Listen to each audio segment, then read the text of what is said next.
Bryan Koberger is 99% the person who did the Idaho 4 unalivings. So let's talk about him. As we know, in part 1, 4 college students were unalived in a house on November 13th, 2022. By November 29th, police say that they were looking for a white Elantra. They say that this car had suspicious activity the night of the unalivings. This car that was in the vicinity that night ended up going by the house 2 or 3 times, and right around the time that they believe the unalivings occurred. And that is 4:04 a.m.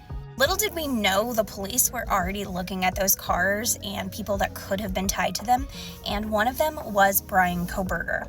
This man was a criminology student at a nearby university, Washington State University.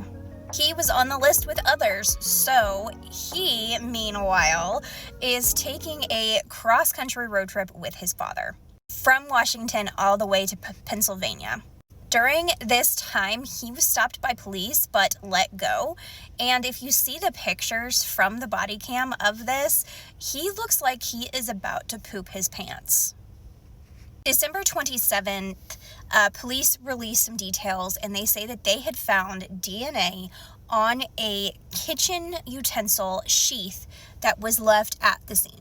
They test this DNA against some trash that was found at Bryan Koberger's parents' house, and boom, they got a match. He was arrested December 30th. There is a huge buzz online about Bryan Koberger. Some people definitely believe in his innocence, and some people definitely believe that he is guilty. And I wanted to look for myself, so I've been going through videos, Reddit, news sites, as much as I could on trying to gather facts on why people are so polarized on this case. We won't have true answers or a definitive answer or anything until November of next year, and Koberger is going to wait in jail until that time. There has been small updates. His defense attorney is doing what defense attorneys do and trying to get the death penalty away.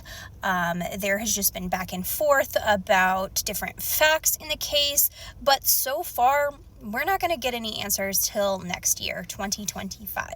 So I've compiled some guilty and non-guilty facts. So let's look at the guilty facts first. This is facts that I believe say that he is the person who did this. So there's DNA. DNA is a big one. You can't deny that. Basically, they found DNA underneath the little clasp on a sheath that held a kitchen utensil that was left at the scene.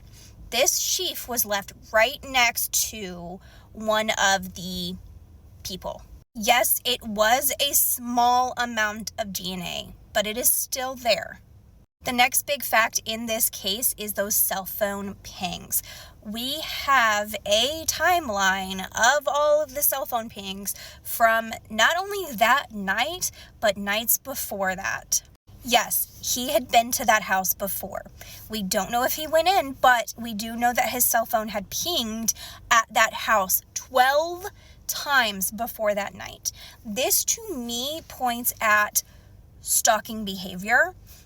This points that he was casing the place. He was trying to figure out who was in that house, who was not in that house, and at what times. We have a pretty good amount of information from cell phone pings on how all of it went the night that this happened. You see Koberger leave his house. He gets on the highway going towards the campus and the house. He turns off his cell phone, and we see that activity. Then there's a gap between like 2 and like 4:30ish of no activity because his cell phone is either off or on airplane mode.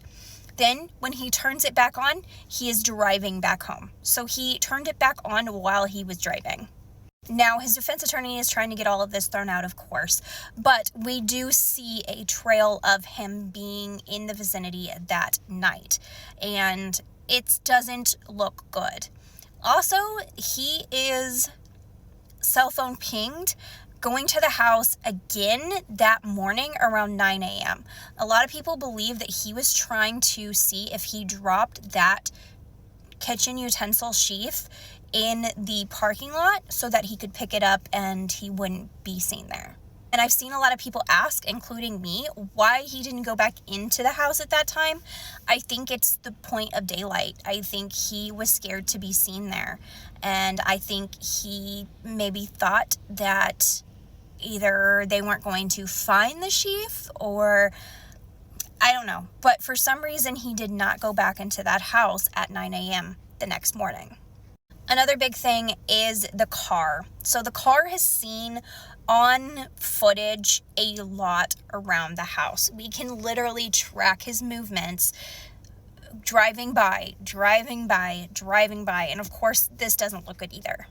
And the next thing that people point to is that he was studying criminology, and maybe that was his motive, is he just wanted to see if he could get away with it or try it or whatever. Now, I am big into criminology and psychology and criminals and true crime, so I think that's circumstantial and could be thrown out, but that's just me. Now, let's talk about how people are saying that he is not guilty in this case and the other side of the argument.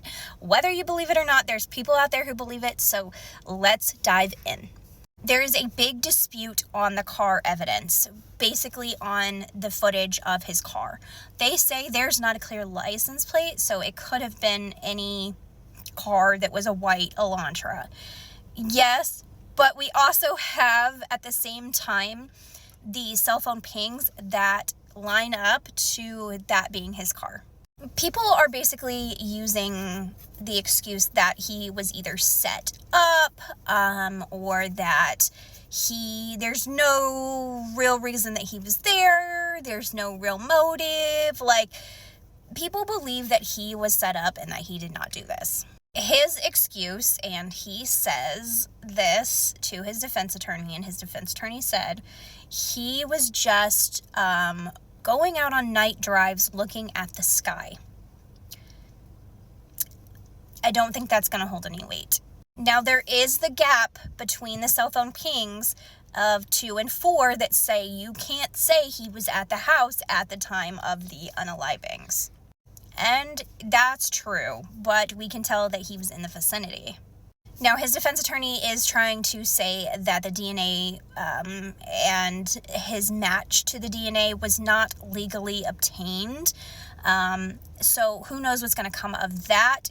In this, she's trying to get everything thrown out. So we'll see what happens with that. But people are saying that DNA was just a transfer, that there was a lot of people at the house, there was a lot of people touching things, leaving things, doing things, and that sheaf DNA could have just been a transfer. Here's my thing. This was a very, very smart man. How did he get no DNA anywhere in his car? How did he get no, red anywhere? This was a very, very red scene. We saw, there was a lot. How did all of that happen and he did not get any of the victim's DNA anywhere? And how did he not leave his DNA anywhere and still left the sheath? I don't know. And then people say there's no clear motive. So I leave it to you. What do you think happened? Do you think he really did it? Or do you think he's being set up? And what are the holes in the case for you? Because my next video is going to be the weird facts in the Idaho 4 unalivings. Join me then.